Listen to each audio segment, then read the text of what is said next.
What's going on, Bulls Nation? Welcome into CHGO Bulls pregame presented by Circa Sportsbook. Download that Circa Sports Illinois app at circasports.com/Illinois-app to sign up today. What's going on? I'm Peck. You can follow me on Twitter at Bulls_Peck. My guys with me in studio, Big Dave Bow, BNWL Sports, Will the Goat Gottlieb, Will_Gottlieb, our pal and producer, Joey Spathis on the controls. Hope everybody had a wonderful Monday. Not a great Bears fan Monday, that's for sure. I have a question for Joey. You always have a question for Joey. I know, I do. Yeah, you know, so I like talking to you, Joe. Yeah, I love it. I can stop. No, I love it. I love it, but it was almost like I was waiting for you to say, like, I got a question for Joey. I just felt it. Yeah. I like having you involved. You know, I appreciate it. I appreciate Got to get him involved early. It's like the first play. I'm like Patrick Williams. Get me the rock first so play I don't lose confidence here. You know, like Bill Cartwright getting the first, or Luke Longley. You know, got to get his first 6, and then we ball. So what's the question? Big fella. I'm about to go there. Okay, good. Keep me in suspense here. When you shaved your mustache, Yeah. what was your reaction to your lady? Well, she never even saw it in person. But I thought she said she didn't like it. Well, I sent her a picture. Oh, and she hated it. And she said, I don't know about that. That doesn't mean she hated it.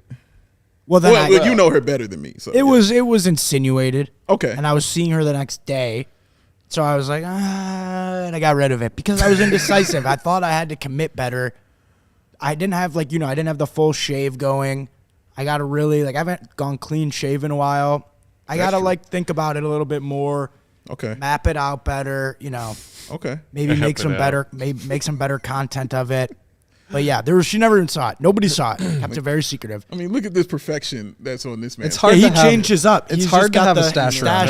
Yeah. I got rid of the Fu Manchu. Just couldn't do it. George I didn't even make it a week. I was like, this is terrible. Like Bill Winnington's son. Oh, wow. Mine lasted about 24 hours. I think I did it. Yeah.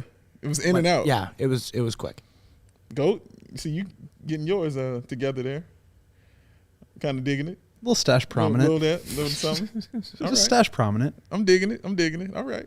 This is I was thinking about being podcast. Peck. I was thinking about being Peck for Halloween this year, but I couldn't go all the way through. I thought about that. I would not want you to do that to yourself. It's too cold for Birkenstocks today. No, that's a little unhealthy. Diet and everything? I didn't say I was turning into you. I just said Halloween. Okay. I mean, even one day of that, it's tough, man.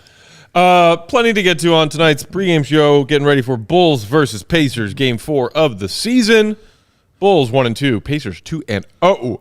Some notes from the Bulls. Also, some interesting notes about this super awesome, fun idea of the NBA midseason tournament that we're going to be having this year. Namely, that every team, when they are hosting the midseason tournament games on their home floors, will have a new specific court design for those in-season tournament games. Mm-hmm. So all of those respective courts for all of the teams were revealed earlier today, including the Bulls court for when they play home games for the in-season tournament.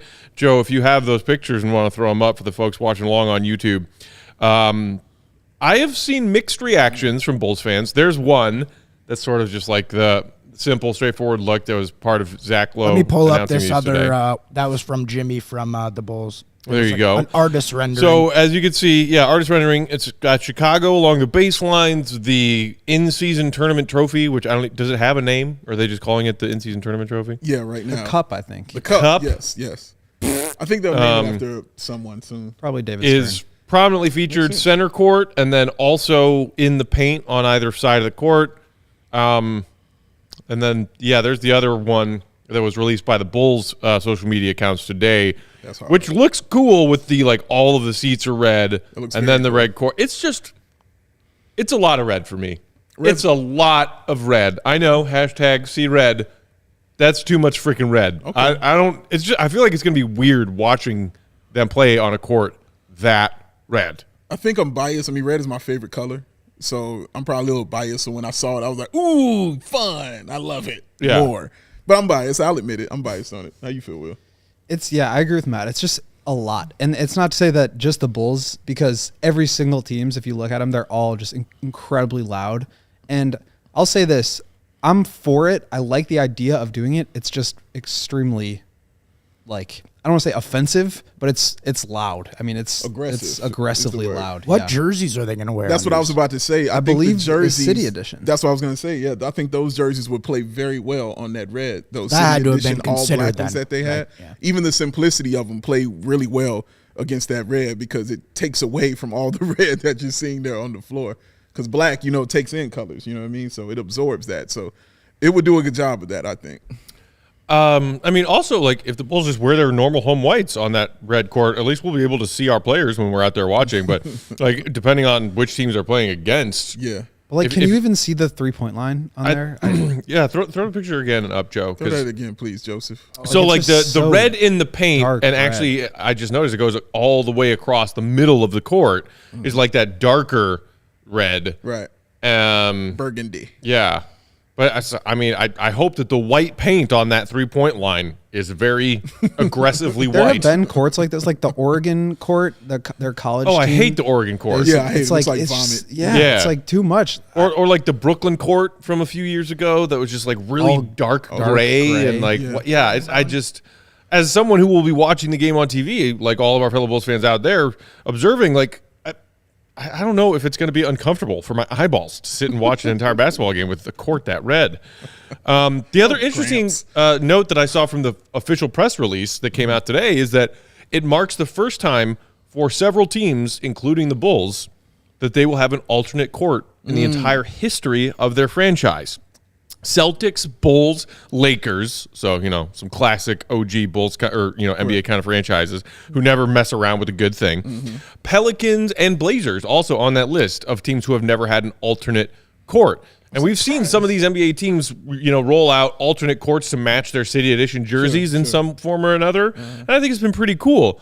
The other thing we did see, and it wasn't for any of their actual games played, but if you recall when the Bulls Chicago hosted All Star Weekend in 2020, right before COVID shut down the league, they had an altered court that was like Chicago City blue, themed. yeah. And it was very cool. Yes, it I was. loved that court. It was awesome. But it was just used for the All Star game, Yeah. this, dunk contest, 3-point contest. Supposedly the league said to the Bulls, hey, if you want to keep this court for the rest of the season, you can. And the Bulls said, nah. So I don't know. We'll see how it looks when we see the first game broadcast. You don't like the aggression. No. It's hurting your eyeballs. It's It making is. you see red and you It's don't want two. to see red. I think it'll be at least 2 games a year, right? So it's the 2 home games that they host during the in-season tournament, and Right. then if they advance and host those games, they'll use it again for that. I really like the effort that the NBA is putting in to try to make these games mean something or like make them feel a little bit more special so that it's not just like a normal regular NBA season. Because that's the whole point, is to try to incorporate a little bit more value, a little bit more meaning into the regular season. And so I think it's cool. It's just like a very loud and aggressive amount of red. In your face. In your face. Ghost Miko in the comments said, I think the court looks fire. I do too. The court, Juan saying the court means see red. Well, yeah, it certainly goes along with the Bulls official team slogan for this year. It's just a lot of red. I'm picturing, just like a blood spilling out of the doors or elevator or whatever, that iconic scene. Oh my God, yes. Like, it's just a lot. Shining. It's like, it's got a Shining vibe to it. I'm like, I'm not trying to have like horror movie nightmares just some because I dark watched my souls Bulls here, play man. tonight. Yeah, they give me That is an iconic They give me scene. nightmares in It plenty is. of other ways as it is. Fair enough. But yeah, I like it. I do. I like looking at it. It's visually pleasing to me. I just really think when you see the black jerseys with it, Yeah. it's going to really just set it off. But you're right. Playing against that team, like I don't know how it will look against certain other teams, depending on what jerseys they're wearing or if they're wearing their City Edition jerseys or something like that. But teams like Boston, I think it'll play well with. Yeah. Because you'll know. Because obviously they'll have green on. Yeah. But yeah, like who are in it? Boston, the Magic, the Heat. So teams like the Heat, Yeah. it might be a little more, difficult for. Right, When you're yeah. playing against those teams. But yeah, against Boston, against the Magic, I think We don't want to be playing against an opponent whose jerseys are camouflaged into our own home court. I don't like that. I don't like it. So there that is. We'll see how it looks. I think the Bulls' first home in season tournament game is like early November, second week of November, something like that. Okay. I believe it's the 3rd. November 3rd. Okay, yeah. So wait, that's like Friday. yeah, around the Friday. corner. Around Well, the corner. what do you know? Let's take a quick break, shout out some sponsors, then we'll come back and dive into some Bulls notes, including Dalonte Terry, what's going on with him, and Zach LaVine, who's been dealing with a bit of a back issue. Then we'll talk Pacers. While we're sharing these words, you know what to do. Hit that thumbs up button if you're watching along on YouTube. Big Dave. Read yours first. I can't find mine here. Okay. CHGO Bulls Yeah. pregame brought to you by our friends at Goose Island. It's a beer company. It's Chicago's beer keep getting and has been since 1988. You know about all the wonderful different beers that they offer. The Oktoberfest, which you can drink accurately according to our calendars for another day and a half. And then you can still keep drinking it into November if you want to. There are no official rules about that. The 312 Wheat Ale, the Full Pocket Pills, the delicious varietals in the Beer Hug family, the Tropical, the Hazy, the Neon.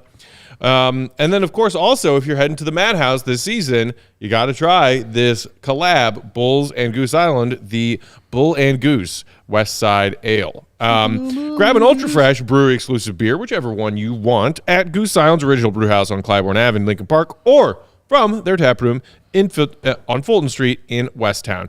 Goose Island Beer Company, it's Chicago's beer. Hey, Dave. What time is it? Game time. Who? Flipsy Doodle? That was smooth. But see, Wow. Andy did it on the pass. Wow. That's what made it even rawer like that. My brain just exploded. You shouldn't have to worry when you're buying tickets to your next event. Game Time is the fast and easy way to buy tickets for all your sports, music, comedy, and theater events nearest you with killer last-minute deals, all-in prices, views from your seat, and their best price guarantee. Game Time takes the guesswork out of buying those tickets. Last-minute tickets, flash deals, zone deals, easy to find and buy tickets for every kind of event in your area. The lowest price guarantee, the event cancellation protection, even job loss protection. Game Time has deals on tickets right up to the start of the event and even an hour after you start. So you can be late and still get yourself a deal. It's the place to find last-minute seats, find exclusive flash deals and sponsored deals on tickets for football, basketball, baseball, concerts, comedy, theater, and much, much more. And zone deals. That's when you pick the section, Game Time picks the seats for an average of, are you ready for this? 18% savings. Oh, and Game Time guarantee means you'll always get the best price. So take the guesswork out of buying tickets with Game Time. Download the Game Time app, create an account, use the code CHGO for $20 off your first purchase. Terms apply. Again, create an account, redeem that code CHGO for $20 off. Download Game Time today. Last minute tickets, lowest price guaranteed. Because Matt Pack, what time is it? Game time, who? He's good. Oh, it's always game time, man. All right, some interesting Bulls notes to get to. First and foremost, good news. Zach LaVine was on the injury report coming into tonight's game, probable with those back spasms that we first noticed in their game Friday night and then crept into a game time decision for Zach Saturday. And then Zach poured in a career-high 51 Saturday. So you're like, okay, well, the back's got to be feeling at least okay if he's pouring in 51. We did hear from Billy Donovan that Zach is fine and ready to go for tonight. All right. So good news on that front. Will, have the Bulls, I haven't checked, announced their official starting five yet on They Twitter? have, same one. So Same one. Kobe and Patrick remain in the starting five. There's that. Wondered if we might get a change up, but you can't just hastily do these things when you don't have enough time to prepare. No, you can't just hate. You can't just change it all whimsy doodle. Nobody does that. I'll tell you what, man. Shout out to our guy Jim our CHGO sales staff, who was asking me earlier today when I got here. He's like, JC. "What do you think? Like, can I take over 0.5 points from Patrick Williams tonight?" And I was like, "Better." If we get another dot from Pat tonight, well, I don't know where to go from there. But good news, Zach healthy in the starting lineup.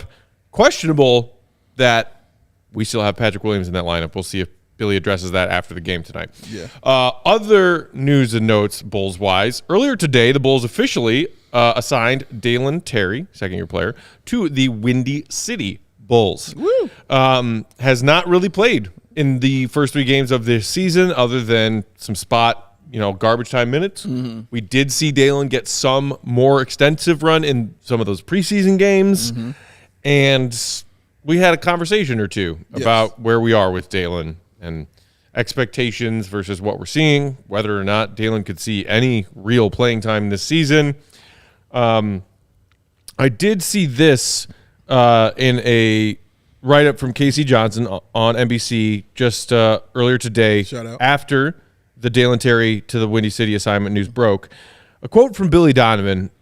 They started training camp, Windy City Bulls, on Monday. So with that, with where the opportunity to play with us is at, and the number of bodies we have, getting Dalon started there with those guys and getting practice and scrimmages in is beneficial. They have a pretty short training camp before they start playing games. I think that's what he needs. It's great he's with us at times, but I don't know if we want to keep him with us if he's not going to be in the rotation, end quote. Meanwhile, Julian Phillips, not assigned to Windy City Bulls. Mm-hmm. Still here with the Bulls. Mm-hmm. What do you make of this, Dave? Because I know that you are still, to a certain degree, a believer in Dalon. Yes. And don't hate the idea of him cracking his way into the rotation at some point this season. I don't hate it at all. Sometimes you're going to just need an energy guy to get out there and do shit. I think this is the exact right move on both accounts. One, Dalon obviously needs work. We've seen it. It's so funny that Patrick Williams and Dalonte Terry both have the same number of threes. Like both have hit 1. It's so wild to me. But obviously he needs that work. So yes, go down there and run it. They'll let him do it how he wants to do it, which means having the ball in his hands and being the facilitator and the guy setting everything up and doing stuff like that. Because you'll be in Windy City. So fine. That's great. Julian Phillips, I think their plan was to play him anyway when they got him, because they kept saying since he's so good at defense, he would have the opportunity. He can be a plug-and-play guy from the jump just because he plays defense really well. So it's not surprising to me that a guy who you already said you can plug and play is a guy that you still have on your roster, So, no, it makes sense. I thought Dalon should have played more in Windy City last year when they were saying, sometimes, just being up here, we think you should be down there and not just sitting on the bench. Yeah. Sometimes I find that beneficial, just being with the team, sitting on the bench, watching. But with certain other guys, you're like, no, you guys need to be working. Yeah. So I don't disagree with this, Will. Yeah, you just want to get him some reps. I think the real interesting thing here is that his third-year player option has yet to be picked up, and the deadline to do so is tomorrow. So that's a big deal right there. Yeah. It's almost like a given that rookie-scale contract guys get their options picked up for year 3, let alone year 4.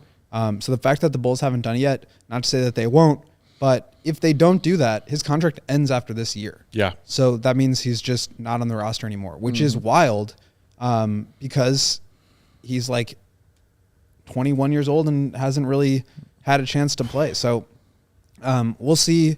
Like, you don't want to jump to any conclusions, but this is a move that if they don't pick him up, that would free up some cap space where you could bring in a veteran on a veteran's minimum contract that would be making less than Dalon. So maybe that's something that they're thinking about. But yeah, I mean, just young players are typically seen as assets. Another team, I'm sure, might be thinking, if we get this kid in here, maybe we can turn him into something, as I'm sure they are with, Kobe and Patrick and Io as well. So that's pretty surprising to me. Like I said, not sure that they're not going to do it, but that would be a pretty rare occurrence, especially for a top 20 draft pick. Yeah. The other interesting observation from Billy in that Casey column from today that I wanted to make note of, Billy saying about Dalon, his shooting will get better. I think everyone knows that's an area he has to improve. Yep.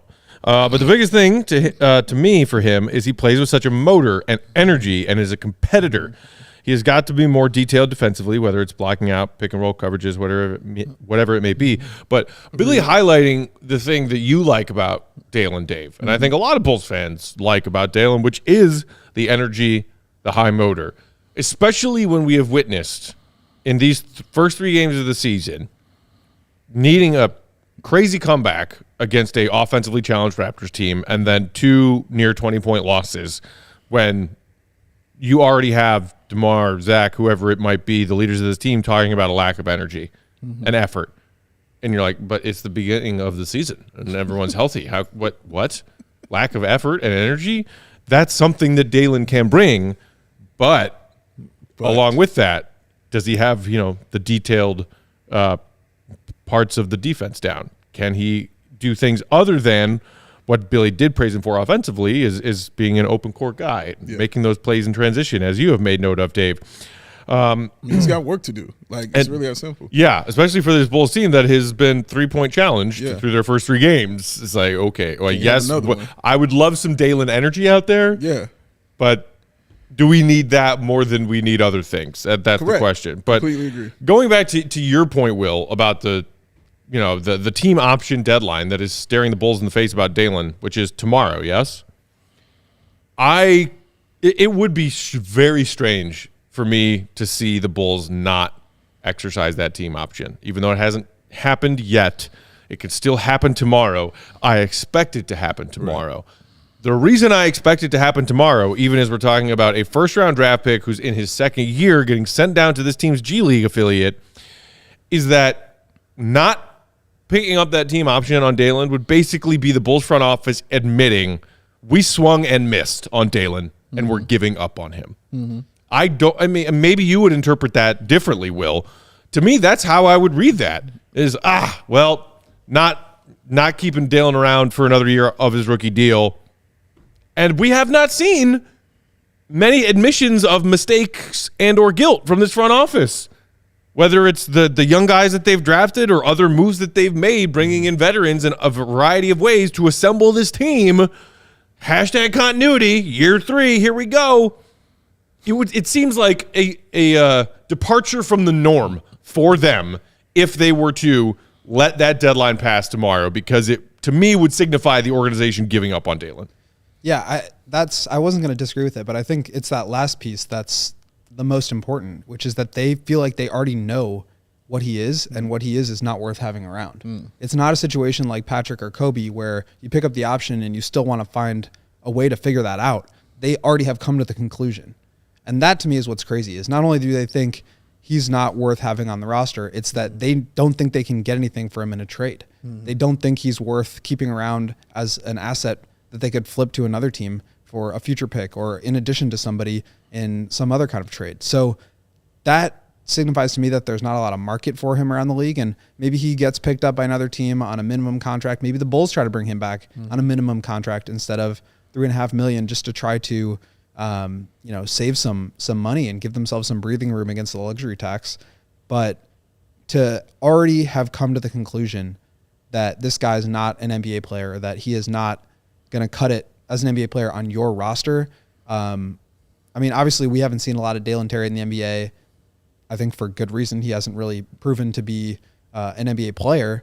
He's also struggled in summer league. He did all right in the G League last year, but to already have come to that conclusion after just a year is pretty, that tells you a lot. All right, guys, let's talk Pacers for a minute here before we head towards tip-off. Pacers coming into this action tonight 2-0 on the season. And for all of the fun pieces the Pacers have, some of whom who've been around for a couple years now, some of whom they added in the offseason via trade and free agency, obviously Tyrese Haliburton is the straw that stirs the drink, the engine, whatever metaphor you want to use. And I know it probably hurts a lot of Bulls fans still that this is a guy, as we talk about Patrick Williams and a lack of development, that was in that same draft class. Tyrese Haliburton last year, first All Star appearance, in 56 games, unfortunately, a injury-shortened season for him. When he was out there, the Pacers were a good competitive team. The Pacers sort of packing it in with Haliburton's injury, one of the reasons the Bulls even managed to scrape into the play-in tournament at all. But he averaged, as you see there, just over 20 points per game on nearly 50, 40, 90 shooting, which, for a player as early into his career as he is impressive. Over 10 assists per game. 3.7 boards, 1.6 steals. In the first 2 games this season, pretty similar, 20 points per game, 46% from the field and from 3, has not missed a free throw yet. So, obviously small sample size, but very much cooking those 50, 40, 90 numbers. Currently leads the league, averaging 12 assists per game. He had 13 in one, 11 in the other, 5.5 boards. I'm excited to watch Haliburton tonight. Yeah. I mean, you can say excited / terrified as a Bulls fan. That's the word. But what can't this guy do? Yeah, he's terrifying. And he's diving into his inner goon more. And I don't know if y'all have noticed it, but I definitely have. The last game they played, when they played Cleveland, and he starts talking shit to the crowd after he hit a dagger 3 and told them it was your fault that I'm doing this out here. You did this to yourself.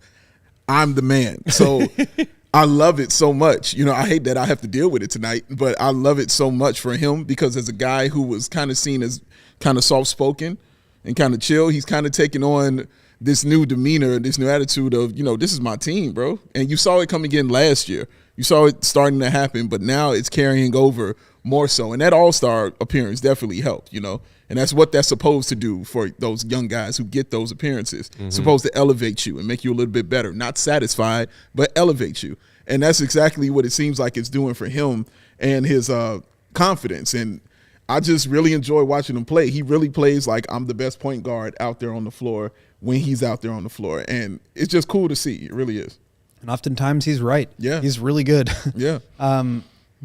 It also just kind of makes you – I mean, I had been kind of saying Pacers were going to be a team to watch for, right? I think Yes, they're you going to did. be really Yes. good this year. Yes. But it also just kind of putting into perspective of where the Bulls are, it makes you realize that, like, these teams are coming from behind them. They're ready to lap you.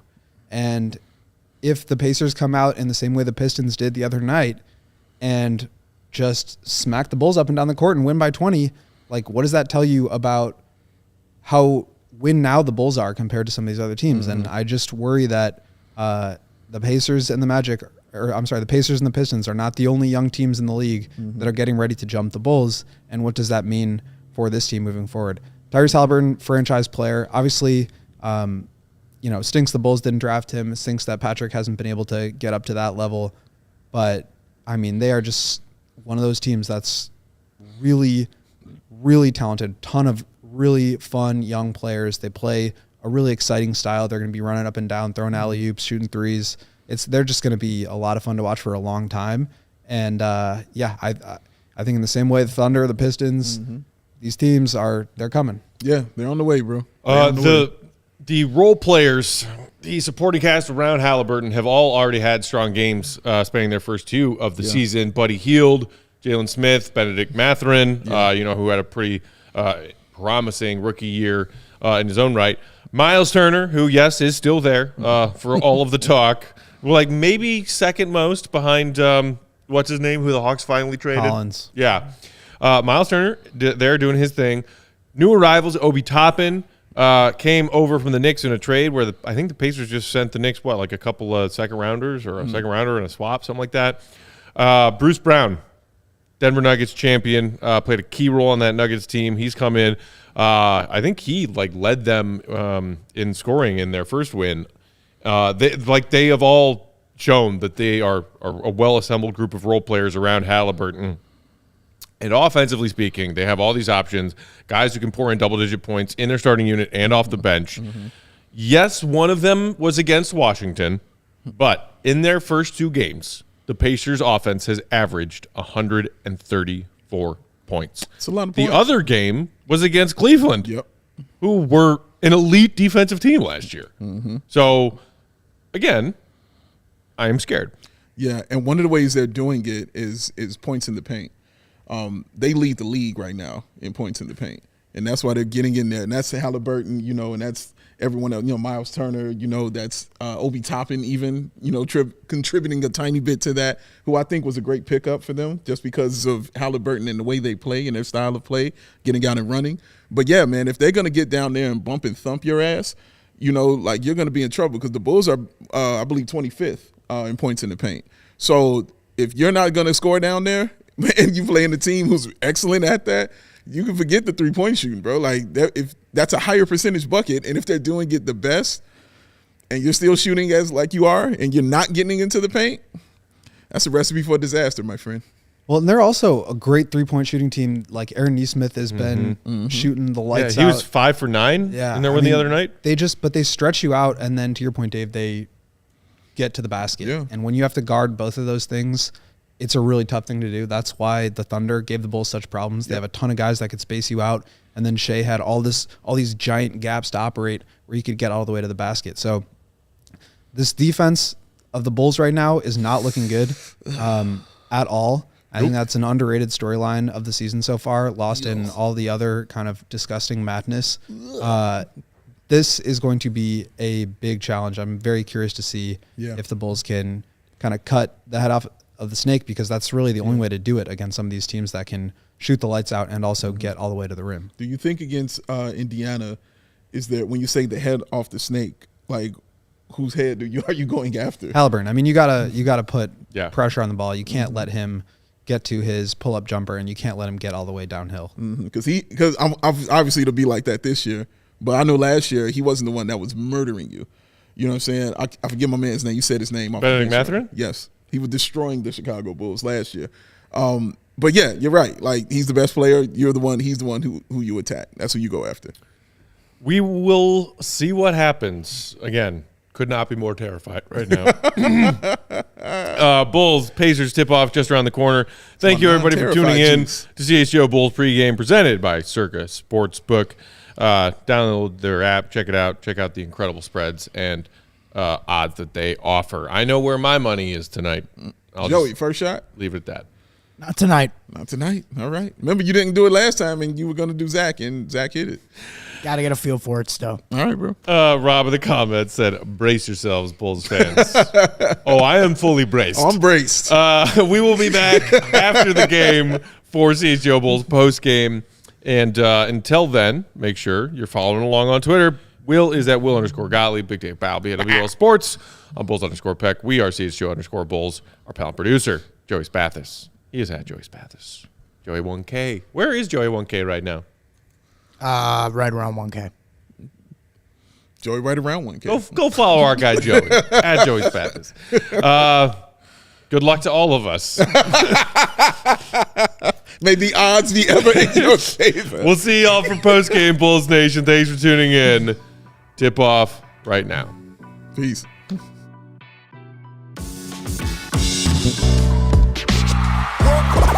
all silly like the mayor.